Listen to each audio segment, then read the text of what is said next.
ఇదే ఆ నోటీస్ ఖైబర్ పఖ్తుంఖ్వాకు సంబంధించి అక్కడ పోలీసులు ఇచ్చిన నోటీస్, అక్కడ ప్రభుత్వం జారీ చేసిన నోటీస్, యుద్ధం జరుగుతుంది కాబట్టి సైరన్స్ ఏర్పాటు చేసుకోండి అంటూ ప్రభుత్వం వాళ్ళకి ఇంటెలిజెన్స్ ఇన్ఫర్మేషన్ ఉందంటూ చెబుతున్న నేపథ్యంలో ఒకసారి ఆ డాక్యుమెంట్ ని నేను మీకు చదివించే ప్రయత్నం చేస్తున్నాను.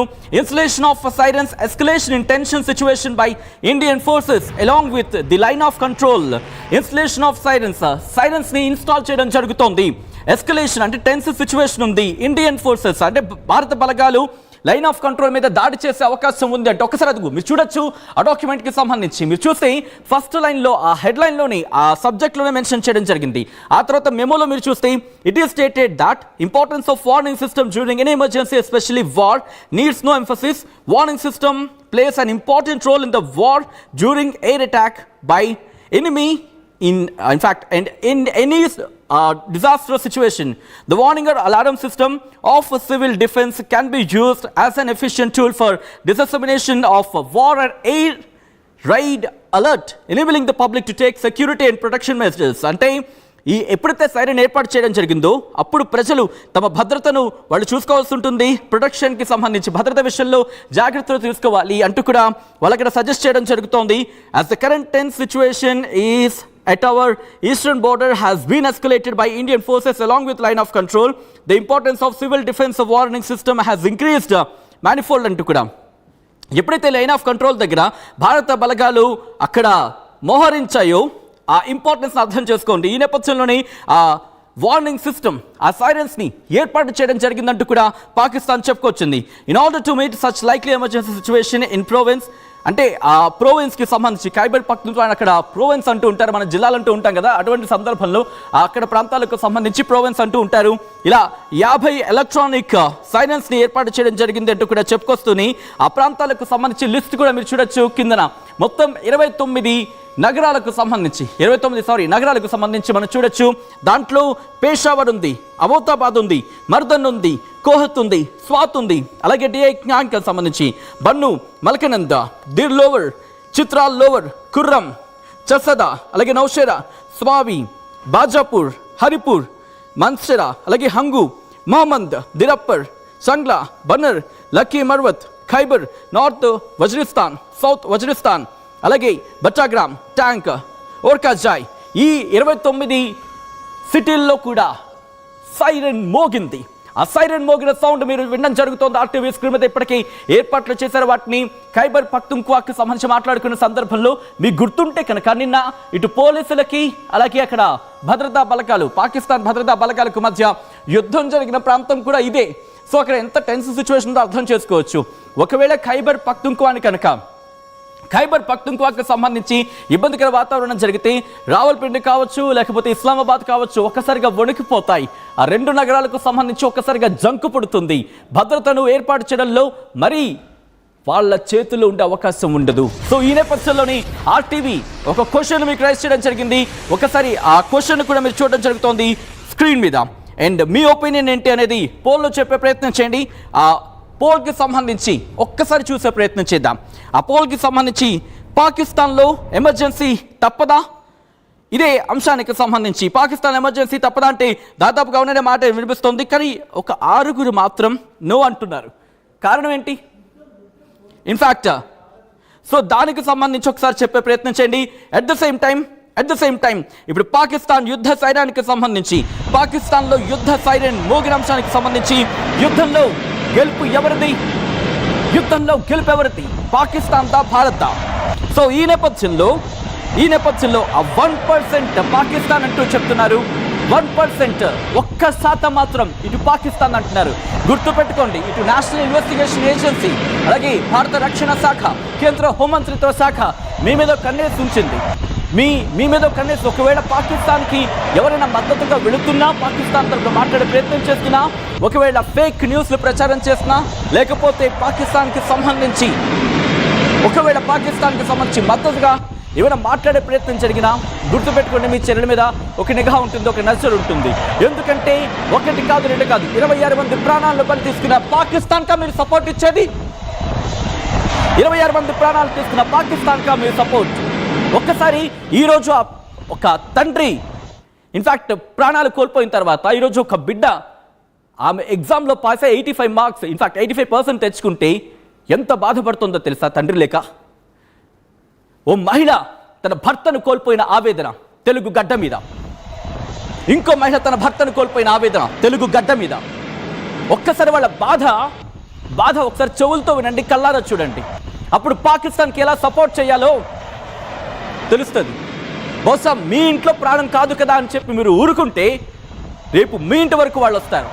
ఈరోజు కశ్మీర్, గుర్తుపెట్టుకోండి, కశ్మీర్ పాకిస్తాన్కి భారత్ వదిలేద్దునేమో, కానీ భారత్కు తెలుసు పాకిస్తాన్కి కశ్మీర్ను వదిలేస్తే వాళ్ళు నెక్స్ట్ పంజాబ్లోకో, హర్యానాలోకో, ఆ తర్వాత మధ్యప్రదేశ్కో, మహారాష్ట్రకో, ఆ తర్వాత తెలంగాణకో, మీ ఇంటిలోకి అడుగు పెడతారని చెప్పి. అందుకే మన కోసం మన భద్రతా బలగాలు అక్కడ కాపు కాస్తున్నాయి, అక్కడ మన కోసం కాచున్నాయి.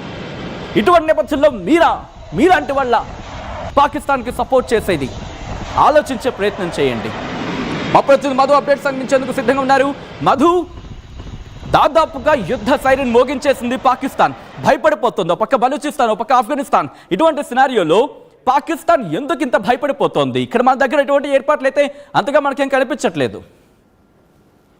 ఎగ్జాక్ట్లీ, నిజంగానే. ఎందుకంటే దాదాపు వారికి భారత్ డిసైడ్ అయింది అనేటువంటిది పాకిస్తాన్ భావిస్తా ఉంది. ఎందుకంటే యుద్ధ విన్యాసాలు కానీ, భారత్ కి ప్రపంచ వేదికల పైన దొరుకుతున్నటువంటి మద్దతు కానీ, ప్రపంచంలో కీలకంగా ఉన్నటువంటి దేశాలన్నీ భారత్ వైపు నిలబడతా ఉన్నాయి. ఎందుకంటే భారత్ లో జరుగుతున్నటువంటి ఈ ఉగ్ర దాడులకు వెనకాల పాకిస్తాన్ ఉందనేటువంటిది అనేక వేదికల ద్వారా భారత్ ఇప్పటికే ఆధారాలతో సహా ప్రపంచం ముందుంచే ప్రయత్నం చేసింది. అయినా పాకిస్తాన్ వైఖరి మారట్లేదు, అదే ఉగ్రవాదాన్ని పెంచి పోషిస్తూ ముందుకు వెళ్తా ఉన్నటువంటి సిచ్యువేషన్. ఈ నేపథ్యంలో ప్యానిక్ అవుతా ఉంది. చాలా స్ట్రాటజికల్ మూవ్ తో భారత్ ముందుకు వెళ్తా ఉంది. కేవలం యుద్ధం అంటే యుద్ధమే ఇమ్మీడియట్ గా వెళ్ళేదో బాంబులేసి వాళ్ళపైన అటాక్ చేయాలనేటువంటిది కాకుండా, ఉగ్ర సంస్థలని, ఉగ్ర శిబిరాలని మాత్రం, ఉగ్రవాదులను మాత్రమే టార్గెట్ గా భారత్ యుద్ధం చేసేటువంటి అవకాశం ఉంది. దాంట్లో భాగంగా గతంలో చూసాం, పాకిస్తాన్ కు ఉన్న చరిత్రనే అది. ఒసామా బిన్ లాడెన్, అల్ ఖైదా చీఫ్ గా ఉన్నటువంటి ఒసామా బిన్ లాడెన్ ఇన్ని సంవత్సరాలు ఆశ్రయం పొందింది పాకిస్తాన్ లోనే, అదే ప్రాంతంలో. ఇప్పుడు దావూద్ ఇబ్రహీం ముంబై దాడులకు సూత్రధారి, ప్రపంచంలో ఈరోజు డ్రగ్స్ కి కేంద్ర బిందువు అయినటువంటి మన దావూద్ ఇబ్రహీం ఆశ్రయం పొందుతుంది పాకిస్తాన్ లోనే. మసూద్ అజార్ టెర్రరిస్ట్ యాక్టివిటీలకు అలాంటి వీళ్ళందరినీ పెంచి పోషిస్తున్నటువంటి ఒక నరరూప రాక్షసుడు వాడు ఉంటుంది పాకిస్తాన్ లోనే. ఇలా మొత్తం ఉగ్రమూలాలు ఉన్నాయని కూడా పాకిస్తాన్ లోనే ఈ రోజు. సో కాబట్టి వాళ్ళని అటాక్ చేసేటువంటి దిశగా భారత్ సమాయత్తం అవుతా ఉందంటే, అక్కడ ప్రజల్ని అలర్ట్ చేసే కంటే ముందుగా ఉగ్రవాదాన్ని ప్రభుత్వం అలర్ట్ చేస్తా ఉన్నటువంటి పరిస్థితి. వాళ్ళని అక్కడ నుంచి వెళ్ళిపోవాల్సిందా, సురక్షిత ప్రాంతాలకు వెళ్ళిపోవాల్సిందిగా. దాంతోపాటు సైరన్లు ఏర్పాటు చేసిరు. ఏ క్షణంలోనే యుద్ధం ఉంటుంది. భారత్ యుద్ధం చేస్తే ఎలా స్కిప్ అవ్వాలి, ఎలా పక్కకి వెళ్ళిపోవాలి, ఎలా ప్రాణాలు దక్కించుకోవాలనేటువంటిది చెప్పే ప్రయత్నం చేస్తా ఉంది. సో కాబట్టి దాంట్లో భాగంగానే ఈ భారత్ చేయబోయేటువంటి క్షిపణి దాడులను తట్టుకొని ఇలా ముందుకు వెళ్ళాలనే ఆలోచన పాకిస్తాన్ చేస్తున్నట్టుగా తెలుస్తా ఉంది. కానీ పాకిస్తాన్ ఎన్ని ప్రయత్నాలు చేసినా అలా అక్కడ ఉన్నటువంటి ఉగ్రవాదులను మాత్రం కాపాడుకోలేదు. ఎందుకంటే ఈసారి భారత్ చేయబోయే అటాక్ చాలా భయంకరంగా ఉంటుంది. డైరెక్ట్ గా ప్రధాని నరేంద్ర మోదీ ఓపెన్ గా స్టేట్మెంట్ చేశారు, ప్రపంచానికి మెసేజ్ ఇచ్చారు. కాబట్టి ఈసారి మాత్రం ఉగ్రవాదం పైన సాఫ్ట్ కార్నర్ ఉండే అవకాశం లేదు ఎట్టి పరిస్థితుల్లో కూడా. అటు అమెరికా, రష్యా, ఇజ్రాయెల్ భారత్ కి పూర్తి మద్దతు తెలుపుతా ఉన్నాయి. ఇంకా ఇతర దేశాలు అనేకంగా స్ట్రాటజికల్ గా మద్దతు తెలుపుతా ఉన్నటువంటి పరిస్థితి. పాకిస్తాన్ కూడా దీన్ని ఖచ్చితంగా ఫేస్ చేయాల్సిన పరిస్థితి. ఈ ఉగ్ర మూలాలు ఉన్నటువంటి ముష్కరులని ఖచ్చితంగా కథం పెట్టాల్సిన అవసరం ఉంది. మధు, ఒక్కసారి మీరు లైన్ ఉండే ప్రయత్నం చేయండి. ఒక్కసారి ఆ వాతావరణం చూడండి. మీరు ఒక్కసారి ఆ సీక్వెన్స్ ఈవెంట్స్ నేను చెప్పే ప్రయత్నం చేస్తాను. సో మీరే క్యాలిక్యులేట్ చేసుకోవచ్చు, మీ ఊహలకి వదిలేసే ప్రయత్నం చేస్తున్నాను. ఎందుకంటే మధు, ఒక్కసారి మీరు హోల్డ్ ఉండే ప్రయత్నం చేయండి. మరీ ముఖ్యంగా ఎప్పుడైతే రిస్ట్రిక్షన్స్ అమలు చేసాం, రిస్ట్రిక్షన్స్కి సంబంధించి మీటింగ్ అయిన తర్వాత, సిసిఎస్ మీటింగ్ అయిన తర్వాత, ఎప్పుడైతే సింధు నది జలాల ఒప్పందానికి సంబంధించి రద్దు చేశామో, ఆ అంశాన్ని ఎప్పుడైతే మనం ప్రతిపాదించామో, ఆ తర్వాత వెంటనే అరేబియా సముద్రానికి సంబంధించి మిజైల్స్ ప్రయోగాన్ని ప్రారంభించింది. ఇన్ఫాక్ట్ అక్కడ యుద్ధ విన్యాసాన్ని ప్రారంభించింది పాకిస్తాన్. ఆ తర్వాత మనం అంటే భారతదేశం అరేబియా సముద్రంలో ఐఎన్ఎస్ సూరత్ని ప్రవేశపెట్టాం, ఐఎన్ఎస్ విక్రాంత్ని పెట్టాం, ఐఎన్ఎస్ సాగర్ని సాగర్కి సంబంధించి అక్కడ ఏర్పాటు చేసిన పరిస్థితులు. సో ఇప్పుడు F-16కి సంబంధించి చక్కర్లు కొడుతున్నాయి. అవి పనికొస్తాయా పనికిరావా అనేది వాళ్ళకే తెలీదు, ఆ పక్కన పెట్టే మాట.